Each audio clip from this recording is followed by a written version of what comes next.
Hello நண்பர்களே, அனைவருக்கும் வணக்கம். நம்ம இன்னைக்கு பார்க்க போற சம்பவத்தை பார்க்கறதுக்கு முன்னால உங்ககிட்ட ஒரு விஷயத்த சொல்லிடலாம் அப்படின்னு இருக்கிறேன். நம்மளுடைய நாகாமானுஷம் சேனலுக்கு வரக்கூடிய அனைத்து நபர்களுக்கும் என்னுடைய அன்பார்ந்த நன்றிகள். நம்மளுடைய நாகாமானுஷம் சேனலை நிறைய பேர் சப்ஸ்கிரைப் பண்ணாம வீடியோ பார்த்துட்டு இருக்கீங்க. தயவு செய்து சப்ஸ்கிரைப் பண்ணிக்கிட்டு வீடியோவும் பார்த்துருங்க. அப்படியே மறக்காம பெல் ஐக்கானை தட்டிருங்க. உங்க லைஃப்ல இத மாதிரியான அமானுஷ்ய சம்பவங்கள் ஏதாவது நடந்திருந்தா அதை என்னுடைய வாட்ஸ்அப் நம்பருக்கு ஒரு வாய்ஸ் நோட்டால் மற்றும் மெசேஜ் நீங்க அனுப்பலாம். என்னுடைய வாட்ஸ்அப் நம்பரை டிஸ்கிரிப்ஷன்லயும் கொடுத்துருக்கிறேன், இந்த டிஸ்பிளேலயும் தெரியும்.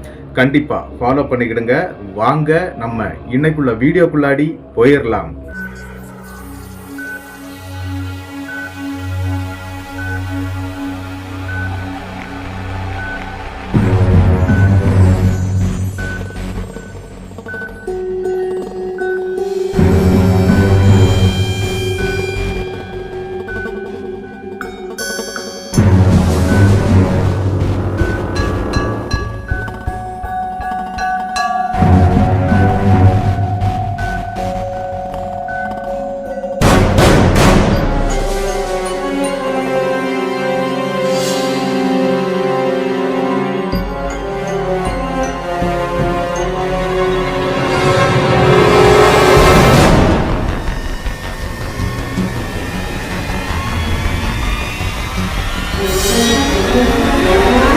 இந்த சம்பவத்தை நமக்கு அனுப்பியிருக்கிறது அரியலூர் அப்படிங்கிற ஊர்ல இருக்கக்கூடிய ஒரு தோழி தாங்க. இந்த சம்பவத்தை நமக்கு அனுப்பியிருக்கிறாங்க. இந்த சம்பவம் நடந்த இடம் அரியலூர் தாங்க. ஆனா அவங்களுடைய சொந்த ஊர் குன்னூருங்க. அதாவது நம்ம ஊட்டி லைன்ல இருக்கக்கூடிய குன்னூர் அப்படிங்கிற இந்த ஊர்ல பிறந்து வளர்ந்தவங்க தான் நம்மளுடைய புவனேஸ்வரி. அவங்களுக்கு தான் இந்த சம்பவமே நடந்திருக்குது. வாங்க சம்பவம் என்ன அப்படிங்கறத நம்ம தெளிவா பார்த்துடலாம். கிட்டத்தட்ட 2000 காலகட்டத்துல தாங்க நம்மளுடைய புவனேஸ்வரிக்கு இந்த சம்பவமே நடக்குது.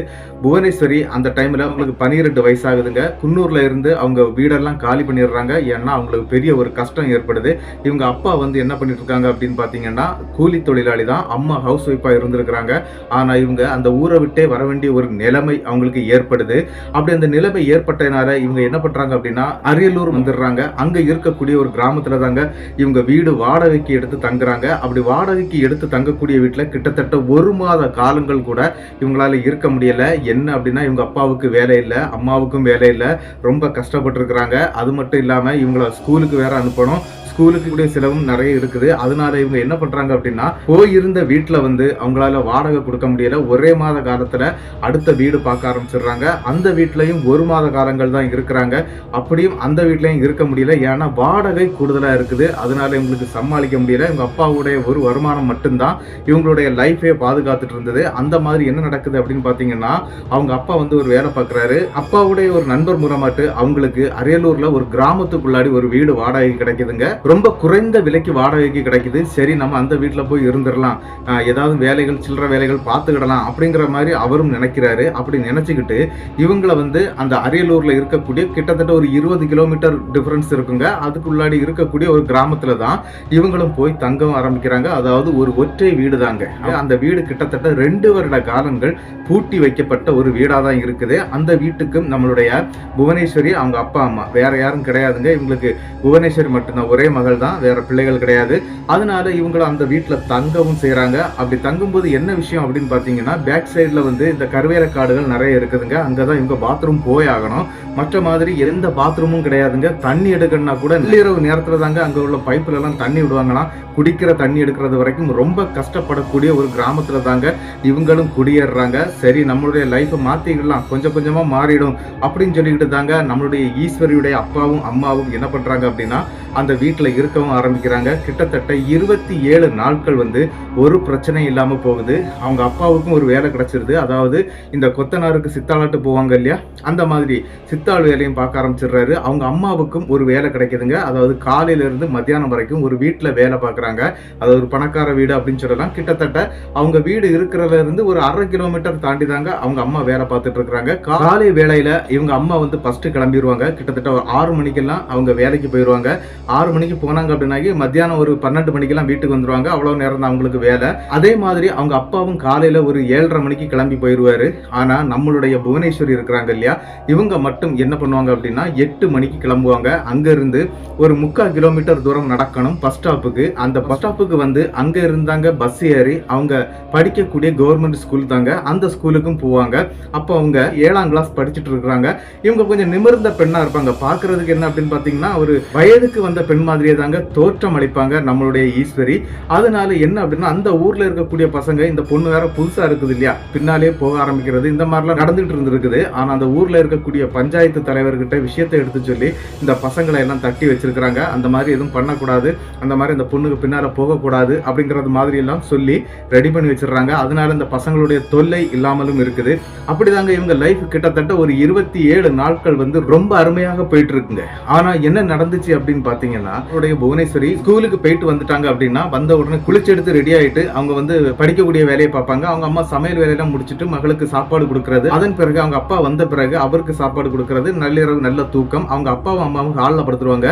அங்க ஒரு ரூம் தாங்க இருக்குது. அதனால அந்த ரூமுக்குள்ளாடி நம்மளுடைய புவனேஸ்வரி மட்டும்தான் தூங்குவாங்க. அப்படிதாங்க அப்படி போயிட்டு இருக்கக்கூடிய ஒரு நாள் நைட்டுங்க திடீர்னு ஒரு சம்பவம் நம்மளுடைய புவனேஸ்வரிக்கு நடக்குது. என்ன அப்படின்னு பாத்தீங்கன்னா புவனேஸ்வரி நல்ல ஆழ்ந்த தூக்கத்துல இருக்கிறாங்க. அவங்க வந்து இந்த மாதிரி எந்த அமானுஷ விஷயங்களையும் வந்து மனசுல நினைக்கக்கூடிய ஆள் கிடையாது. அவங்களுக்கு படிப்பு படிப்பு படிப்பு, அந்த படிப்பை மட்டும்தான் யோசிச்சுட்டே படுப்பாங்களாம். அப்படிதாங்க அன்னை நள்ளிரவும் தூங்கிட்டு இருக்கிறாங்க. அப்படி தூங்கிக்கிட்டே இருக்கும்போது கிட்டத்தட்ட மணி வந்து ஒரு 12:30 இருக்குங்க. அந்த நேரத்துக்கு ஒரு சம்பவம் அவங்களுக்கு நடக்குது. என்ன அப்படின்னு பாத்தீங்கன்னா திடீர்னு ஒரு 25 வயசு மிக்க ஒரு இளைஞர் வந்து இந்த பொண்ணை வந்து கையில தட்டி என் கூட வா என் கூட வா அப்படின்னு சொல்லிக்கிட்டு கூப்பிடுறாங்க. இதை வந்து அந்த கனவுலே தான் பாக்குறாங்க. பார்த்துக்கிட்டு அந்த நபருடைய முகத்தை இவங்களால பார்க்கவே முடியலையா, அந்த மாதிரி இருந்திருக்குது. அதனால இந்த பெண் என்ன பண்றாங்கன்னா அந்த கணவர் வந்து டக்குன்னு முழிச்சிடுறாங்க. முழிக்கும் போதே கத்திக்கிட்டே முழிக்கிறாங்க. என்ன அப்படின்னா அந்த இளைஞர் வந்து இந்த பெண்ணுடைய காலை வந்து பிடிச்சு இழுத்துருக்கிறான். அந்த மாதிரி தாங்க அந்த கனவு இருந்திருக்குது. அந்த டைம்ல அந்த வேகத்துல கத்திக்கிட்டு எழும்பவும் செய்திடுறாங்க. இந்த கத்துன சத்தம் கேட்டு அவங்க அம்மாவும் அப்பாவும் வந்து ஹாலில் படுத்திருந்தாங்க இல்லையா, அவங்க அம்மா ஓடி ரூமுக்குள்ள வந்துடுறாங்க. அது ஒரு பெரிய ரூம்லாம் கிடையாதுங்க, ரொம்ப சின்ன ரூம் தான். அதனால என்ன நடக்குது அப்படின்னா அவங்க அம்மா வந்து கேக்குறாங்க என்னடி ஆச்சு அப்படின்னு சொல்லி கேட்கும்போது இந்த மாதிரி ஒரு கெட்ட கனவு கண்டமா அப்படிங்கறது மாதிரி விஷயத்த சொல்றாங்க. இதையெல்லாம் கேட்டுக்கிட்டு சரிம்மா நான் உன் கூட படுத்துக்கிடுறேன் அப்படின்னு சொல்லிக்கிட்டு அவங்க அம்மாவும் நம்மளுடைய புவனேஸ்வரி பக்கத்திலே படுத்துடுறாங்க. அப்படி கிட்டத்தட்ட ஒரு 2 மணி நேரம் போகுதுங்க. மறுபடியும் அதே நபருங்க இந்த பொண்ணை வந்து அந்த கனவுல கூப்பிடுறாரு. என் கூட வா என் கூட வா அப்படின்னு சொல்லி கூப்பிடுறாரு.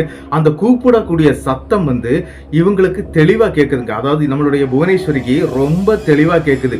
ஒரு ஆண் கூப்பிடுறது கரெக்டா கேக்குதுங்க. ஆனா அது கனவு மாதிரியே இல்லை, நேர்ல நடந்தது மாதிரியே இருந்தது அப்படிங்கிற அளவுக்கு தாங்க இந்த சம்பவத்தை நமக்கு சொல்லியிருக்கிறாங்க.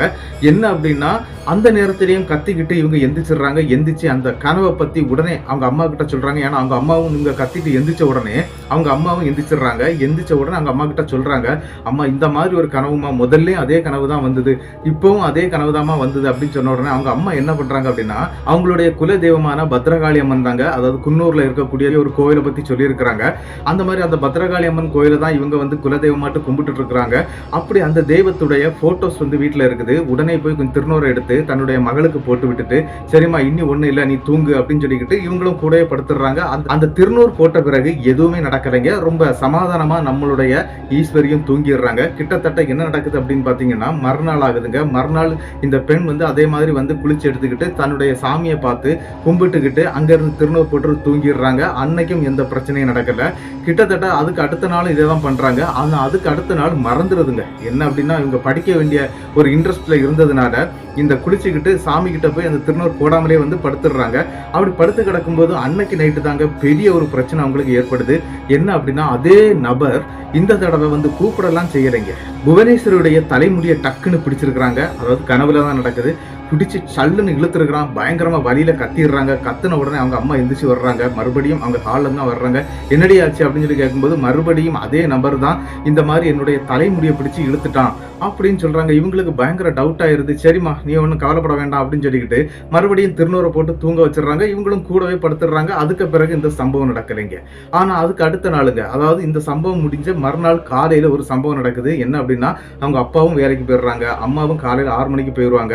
இவங்க இவங்க 8 மணிக்கு தாங்க வீட்டுல இருந்து கிளம்புவாங்க. கிட்டத்தட்ட அவங்க அப்பா போகும்போது இவங்க குளிச்சு எடுத்து ரெடி ஆகி சாப்பாடு டிஃபன் சாப்பிட்டுட்டு இருக்காங்க. சாப்பிட்டு முடிச்சுக்கிட்டு இவங்க வீட்டை லாக் பண்ணிக்கிட்டு பக்கத்து வீட்டுல, அதாவது கிட்டத்தட்ட இவங்க வீடை தாண்டி ஒரு 50 மீட்டர் வந்து கேப் இருக்குங்க. அதுக்கு அடுத்ததுதான் வீடு இருக்குது. இந்த பக்கத்துல ஒரு வீடு இருக்குங்க.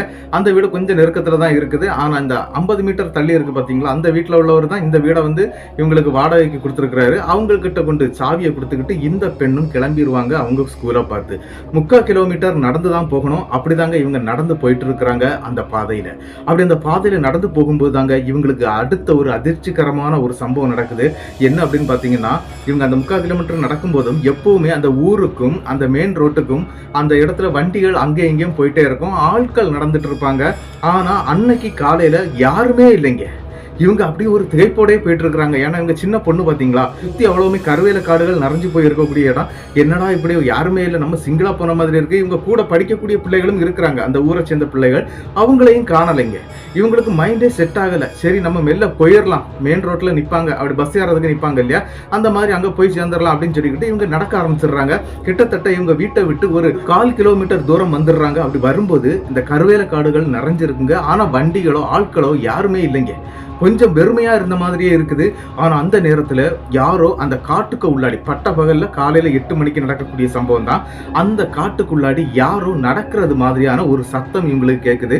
ஆல்ரெடி இந்த மாதிரி சத்தம்லாம் பகல் நேரத்துல கேட்கும். என்ன அப்படின்னா, இந்த ஊர்ல இருக்கக்கூடியவங்க கூடுதல் பேர் வந்து இந்த மாதிரி பாத்ரூமுக்காக வெளியே தான் வருவாங்க. அதனால யாராவது நடந்துட்டு இருப்பாங்க, நம்ம அந்த பக்கம் பார்க்கவே வேண்டாம் அப்படின்னு சொல்லிக்கிட்டு இவங்களும் பார்க்கவே இல்லைங்க. கிட்டத்தட்ட ஒரு 50 மீட்டர் தூரம் வந்துடுறாங்க. வந்த பிறகும் அந்த சத்தம் இவங்களை பின்தொடர்றத அவங்க ரொம்பவே கவனிக்கிறாங்க. எந்தோ ஒண்ணு நம்மளை பின்தொடர்ந்து வந்துகிட்டே இருக்குது, என்னடா இருக்கும் அப்படின்னு சொல்லி சடார்னு திரும்பி பார்த்துருக்காங்க. அப்படி திரும்பி பார்க்கும்போது அவங்களுக்கு ஒரு பேர் அதிர்ச்சிங்க. என்ன அப்படின்னா, அந்த பின்பக்கத்துல அந்த இளைஞர் தாங்க வந்துட்டு இருக்கிறாரு. யார் அப்படின்னா, இவங்களை கனவுல வந்து எழுப்புவான் இல்லையா, அந்த நபர் தாங்க நடந்து வந்துட்டு இருக்கிறான்.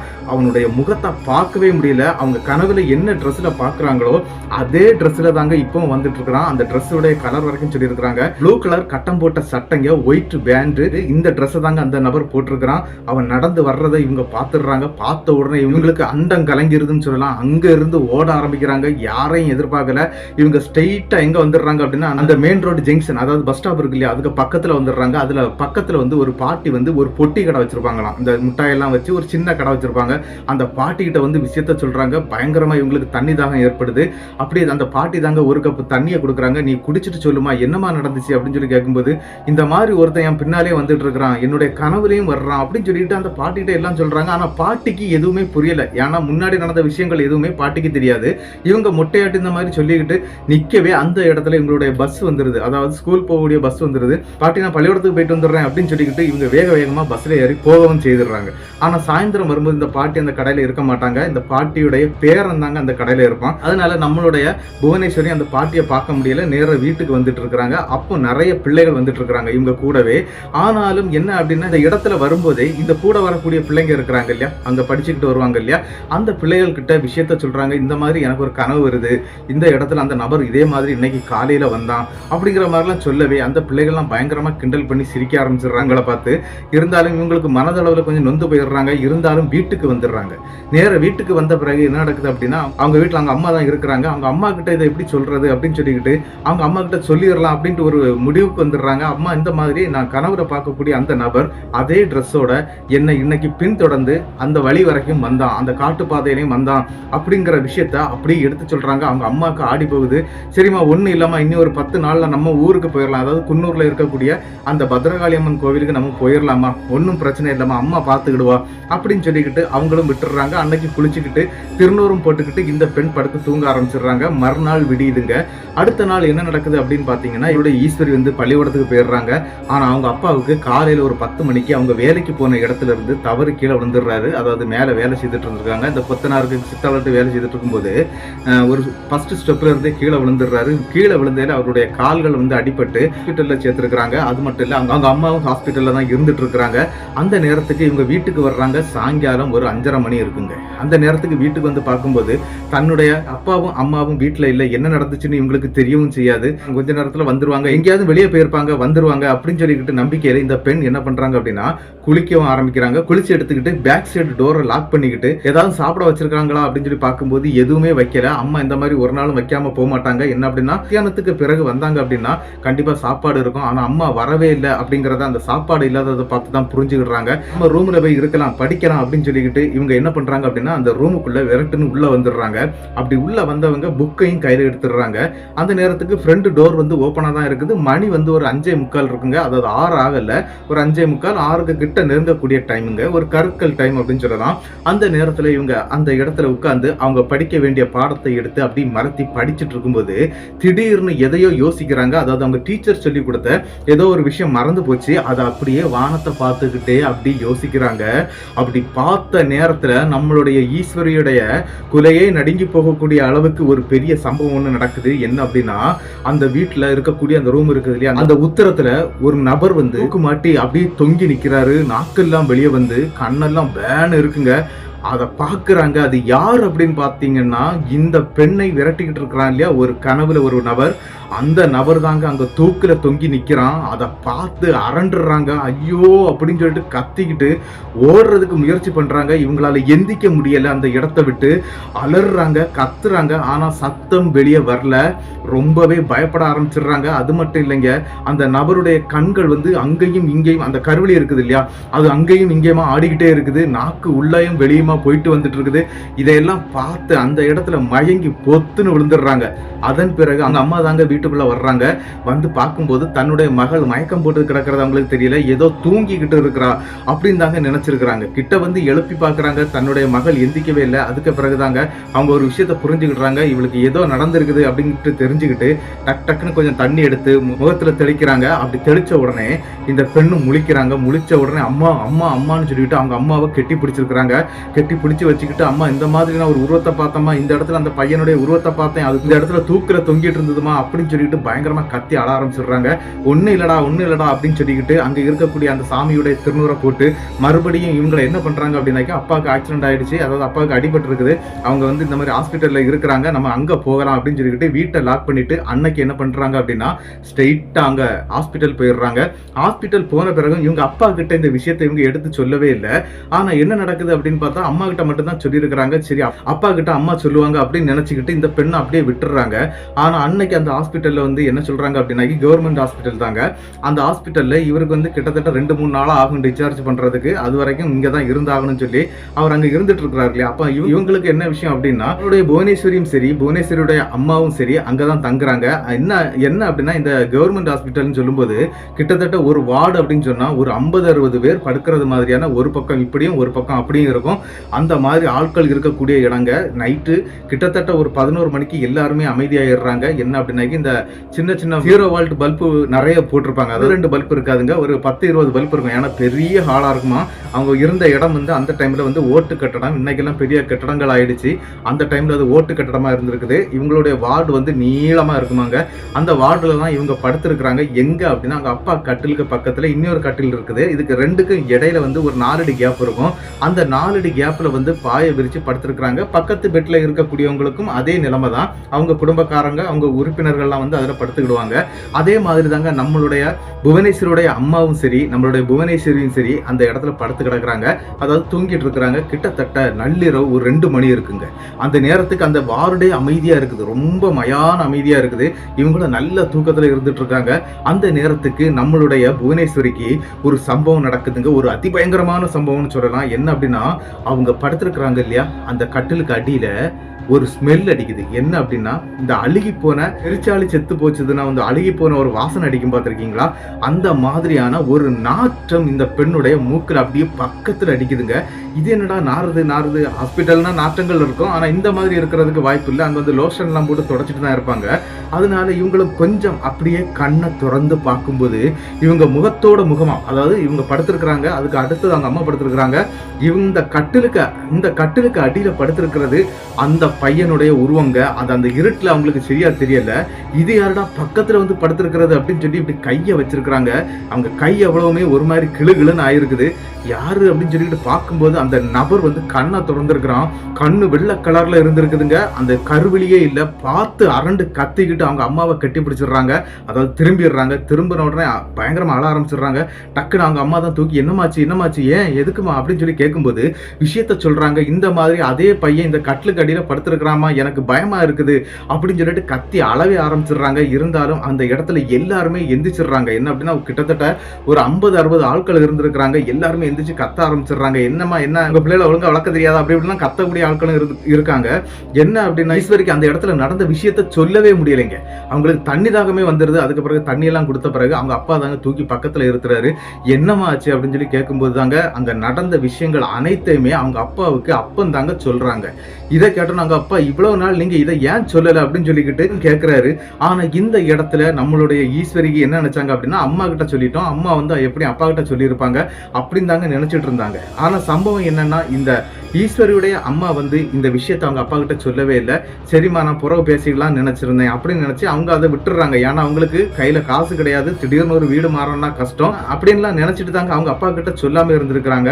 ஆனா என்ன நடந்தது அப்படின்னு பாத்தீங்கன்னா இந்த மாதிரி பிரச்சனைகள் பெருசாக ஆரம்பிச்சிருக்குது. சரிம்மா ஒண்ணு இல்லை நான் பாத்துக்கலாம் அப்படி இப்படின்னு சொல்லிட்டு இருக்கும்போது தன்னுடைய மகளை வந்து அப்படியே தோல்ல சாத்தி, அதாவது நம்மளுடைய ஈஸ்வரியை வந்து அந்த தோல்ல அப்படி சாத்தி அப்படி வச்சிருக்கிறாரு. அந்த பெண் தூங்கவே இல்லை. ஆனா கண்ணை மூடுன மேனிக்கு அப்படி அவங்க அப்பா தோல்ல சாஞ்சே இருக்கிறாங்க.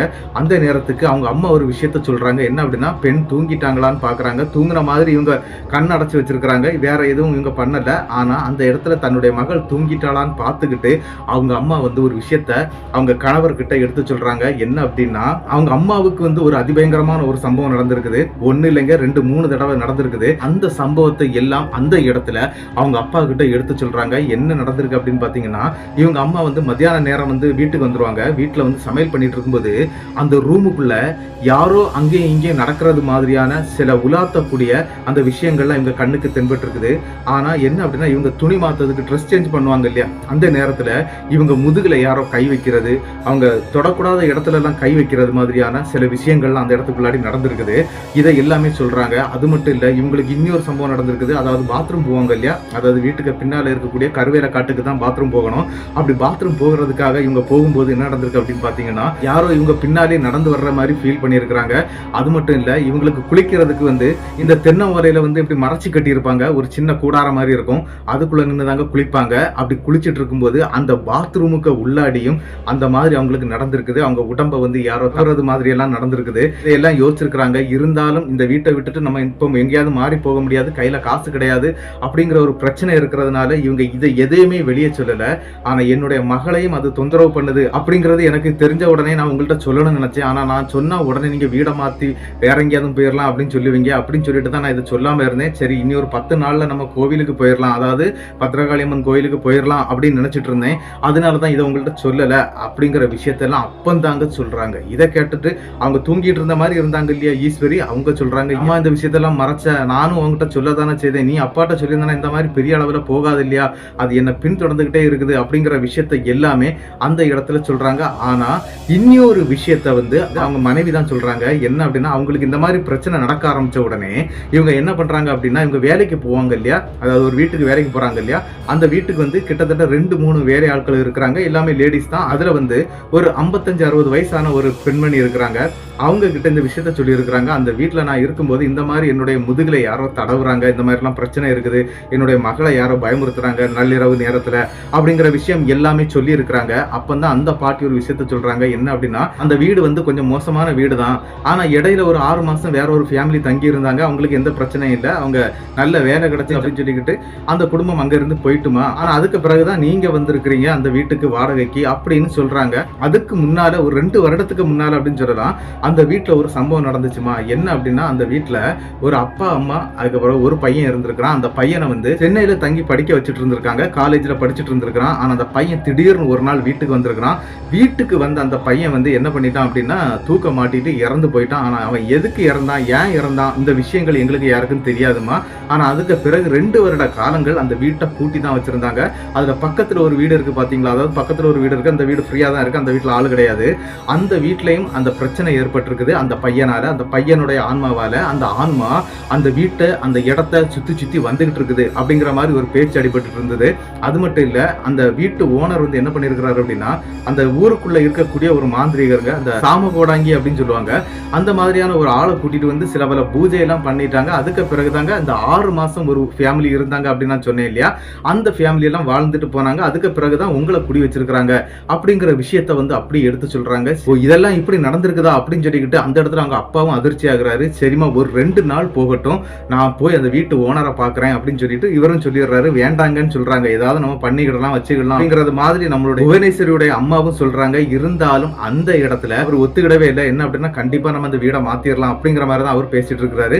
அதே மாதிரி என்ன நடக்குது அப்படின்னு பாத்தீங்கன்னா, ஒரு 3 நாளுக்கு பிறகு தாங்க இவரை வந்து அங்க இருந்து டிஸ்சார்ஜ் பண்றாங்க. இவரும் வீட்டுக்கு வந்துடுறாரு. வீட்டுக்கு வந்த கையோட ஸ்ட்ரெயிட்டா அந்த வீட்டு ஓனரை தாங்க பார்த்து போறாரு. அந்த வீட்டு ஓனர்கிட்ட போய் விஷயத்த கேட்கிறாரு. இந்த மாதிரி பிரச்சனை நடந்துட்டு இருக்குது, இந்த மாதிரி இருக்கக்கூடிய வீட்டை என் தரையில கட்டி வச்சிருக்கீங்களே அப்படிங்கிற மாதிரிலாம் கத்துறாரு. உடனே அந்த இடத்துல அந்த வீட்டு ஓனர் என்ன சொல்றாரு அப்படின்னா, தம்பி ஏற்கனவே இந்த மாதிரி இருந்தது, நான் எல்லாமே கிளியர் பண்ணிட்டேன். கிளியர் பண்ண பிறகு ஃபேமிலி வந்து இருந்தாங்க. அந்த ஃபேமிலியில இருக்கக்கூடியவங்களுக்கு எந்த பிரச்சனையும் வரல, அவங்க நல்லா தான் இருந்தாங்க. ஆனா இதுல ஒரு விஷயம் என்ன அப்படின்னா, வந்தவங்க 3 பேரும் ஆம்பிள்ளைகள் தான். ஒரு அப்பா 2 மகன் தான் இருந்தாங்க. ஆனா பெண்கள் யாரும் கிடையாது. அந்த வீட்டுக்குள்ள உங்க பெண்கள் வந்த பிறகு, அதாவது என்ன அப்படின்னா, நம்மளுடைய ஈஸ்வரியுடைய அம்மா இவங்க 2 பேரும் வந்த பிறகுதான் அந்த பிரச்சனை ரிட்டர்ன் ஸ்டார்ட் ஆயிருக்குது அப்படிங்கறது மாதிரி சொல்லப்படுதுங்க. அந்த நேரத்துல நம்மளுடைய ஈஸ்வரியுடைய அப்பா கேட்கிறாரு, என்ன அப்படின்னா, அந்த பையன் எதுக்கு இறந்து போனா, எதனால பெண்களை குறி வைக்கிறான், இந்த மாதிரி என் பொண்ணுக்கு பின்னால ஏன் சுத்துறான் அப்படிங்கறத உங்களுக்கு தெரியுமா அப்படின்ட்டு கேட்கறாங்க. அப்படி கேட்கும்போது தாங்க அந்த வீட்டு ஓனர் தாங்க ஒரு விஷயத்த சொல்றாரு. என்ன அப்படின்னா, இந்த பையன் சென்னையில படிச்சுட்டு இருந்திருக்கிறான். படிச்சுட்டு இருக்கும்போது ஒரு பொண்ணை லவ் பண்ணியிருக்கிறான். அதாவது ஒரு தலை காதல் அப்படின்னு சொல்லுவாங்க இல்லையா, அந்த மாதிரி லவ் பண்ணியிருக்கிறான். ஆனா அந்த பொண்ணு இந்த பையனுக்கிட்ட பயங்கரமாட்டு இன்ட்ரெஸ்டாட்டு பேச வாங்க எல்லாம் செய்துட்டு இருந்திருக்குது. ஆனா லவ்வர்ஸ் டே, அதாவது February 14 அன்னைக்கு பொண்ணுகிட்ட போய் இவரு ப்ரொபோஸ் பண்ணியிருக்கிறாரு. அப்படி ப்ரொபோஸ் பண்ணும்போது என்ன ஆயிட்டு அப்படின்னா, அந்த பெண் வந்து இவருக்கு கூட இருக்கக்கூடிய ஒரு நண்பரை தான் அந்த பெண் காதலிச்சுட்டு இருந்திருக்காங்க. அதுக்காக தான் இவரை ஃப்ரெண்டு பிடிச்சிருக்காங்க. இதெல்லாம் தெரியாம போயிருக்குது அந்த இளைஞருக்கு. ஆனா என்ன நடந்துச்சுன்னா, இந்த February 14 அன்னைக்கு அந்த பையனுக்கு அவங்க ப்ரப்போஸ் பண்ணிடுறாங்க. இதை இவர் பார்த்துக்கிட்டு அங்க இருந்து அவங்க போட்டிருந்த ட்ரெஸ்ஸோட அங்க இருந்து கிளம்பி இருக்கிறாருங்க. அப்படி கிளம்பி வீட்டுக்கு வந்தவர் வீட்டுல யாருகிட்டையும் எதுவுமே பேசல. அப்பா அம்மா வந்து சராசரி வேலைக்கு போயிட்டு வரக்கூடியவங்க தான். இவன் ஒரு மத்தியான நேரம் வீட்டுக்கு வந்து தூக்க மாட்டிட்டு இறந்துட்டான். அதுக்கு பிறகு அந்த வீட்டுக்கு நிறைய பேர் வந்திருக்கிறாங்க. அந்த டைம்ல அந்த பையன் இறந்த பிறகும் நிறைய பேர் அந்த வீட்டுக்கு வாடகைக்கு வந்திருக்கிறாங்க. அப்படி வாடகைக்கு வந்த எல்லாருக்குமே பிரச்சனை ஆயிருக்குது. ஆனா லேடிஸுக்கு மட்டும்தான் இந்த பிரச்சனை வந்தது. மற்ற மாதிரி ஆண்களுக்கு யாருக்கும் இந்த பிரச்சனை வரல. அதே மாதிரி இந்த 6 மாசம் இருந்த ஆட்களும் கூட 3 பேரும் ஆண்கள் தான், பெண்கள் கிடையாது அப்படிங்கறது மாதிரி எல்லாம் சொல்லியிருக்கிறாரு. அந்த பிரச்சனை ஆரம்பிச்ச காலத்துல நான் என்ன பண்ணிட்டேன் அப்படின்னா, இந்த மாதிரி கோடாங்கியை கூட்டிட்டு வந்து சில பல பூஜைகளை பண்ணி அந்த ஆன்மாவை இங்க இருந்து விரட்டிட்டேன் அப்படின்னு தாங்க எனக்கு தெரியும். அதுக்கு பிறகு இந்த ஆட்கள் இருந்தாங்க, எந்த பிரச்சனையும் வரலையே அப்படின்னு சொல்லி தான் நான் உங்களை குடி வச்சேன். நீங்க வேணா தயவு செய்து வீட மாறி இருங்க அப்படின்னு சொல்லி கையோட அட்வான்ஸை கொடுத்துடுறாரு. இவங்களும் அங்க இருந்து வீட மாறி இன்னொரு வீட்டுக்கு போயிடுறாங்க. அதாவது பக்கத்துல இருக்கக்கூடிய இன்னொரு வீட்டுக்கு போயிடுறாங்க. ஆனா அந்த தெருவில் கிடையாதுங்க, அந்த ஊரை விட்டே மாத்திக்கிட்டு வேற ஒரு ஊருக்கு உள்ளாடி போயிடுறாங்க. அப்படி ஊர் விட்டு ஊர் மாறி போயிடுறாங்க. ஆனா என்ன நடந்தது அப்படின்னா, நம்மளுடைய ஈஸ்வரியுடைய பின்னால அந்த ஆன்மா துரத்திக்கிட்டே தாங்க இருந்திருக்குது. ஈஸ்வருடைய அப்பா அம்மா என்ன பண்ணிட்டாங்க அப்படின்னா, குன்னூர்ல இருக்கக்கூடிய அவங்களுடைய குல தெய்வமான அந்த பத்ரகாளியம்மன் கோவிலுக்கு போய் சில பல மாந்திரிக பூஜைகள்லாம் பண்ணியிருக்கிறாங்க. அதுக்கு பிறகுதாங்க அந்த புவனேஸ்வரிக்கு எந்த பிரச்சனையும் வராம அவங்க நீட்டா இருந்துட்டு இருக்கிறேன், என்னுடைய லைஃப்ல இந்த சம்பவம் இந்த மாதிரி நடந்துச்சு அப்படிங்கறத தான் நமக்கு அனுப்பி தந்திருந்தாங்க. இந்த சம்பவத்தை அனுப்பி தந்த புவனேஸ்வரிக்கு என்னுடைய பெரிய நன்றிகளை நான் சொல்லிக்கிறேன். இந்த சம்பவம் எப்படி இருந்துச்சு அப்படிங்கறத வந்து மறக்காம கமெண்ட் பாக்ஸ்ல கமெண்ட் பண்ணிட்டு போயிருங்க. அது மட்டும் இல்லைங்க, மறக்காம இந்த வீடியோவுக்கு ஒரு லைக் கொடுத்துருங்க. இந்த வீடியோ உங்களுக்கு பிடிச்சிருந்தா உங்களுக்கு தெரியக்கூடிய அனைத்து நபர்களுக்கும் இந்த வீடியோவை ஷேர் பண்ணி விட்டுருங்க. அது மட்டும் இல்ல, இன்னொரு முக்கியமான விஷயம் இருக்குது. என்ன அப்படின்னா, மறக்காம சப்ஸ்கிரைப் பண்ணிக்கிட்டு பெல் ஐகானை தட்டிருங்க. அடுத்த வீடியோவில் சந்திக்கும் வரை உங்களிடமிருந்து விடைபெறுவது உங்கள் நாகர்கோவில் நாகராஜன். நன்றி நண்பர்களே.